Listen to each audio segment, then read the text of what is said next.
More about labels. We've talked about using labels, and we've talked about how you can use names to specify a specific cell or cell range in a formula. But to be fair, I should tell you that you can also use labels to identify cells or cell ranges, just like you use names. That means you could use a label in a formula that you devise. But to do so, you must define a label range, or the cells to be included under that specific label.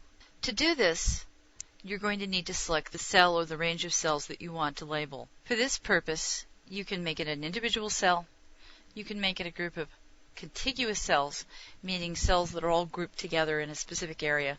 And here you would select the first cell, then press and hold your Shift key while you're selecting the rest of the cells. For example, if we wanted to do something like this. Or it can be a non-contiguous set. Say, for example, that out of September 4 figures, here we want September 4, and then we want to have this. Now, this is just an example. This wouldn't be something you'd normally do, but just to give you an idea. So this is a non-contiguous cell range.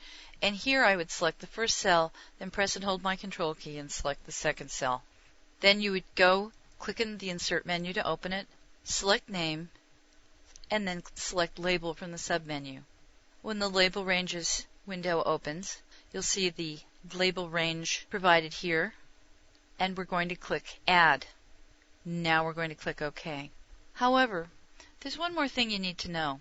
By default, Excel does not allow labels to be used in place of cell or cell range references in a formula, even though you can freely do that. However, you can enable this option in Excel so that you may indeed use labels in formulas. To do this, you click under the Tools menu, select Options, and then under the Calculation tab, you would look down here under Workbook Options and click to check Accept Labels and Formulas, and then click OK to finish.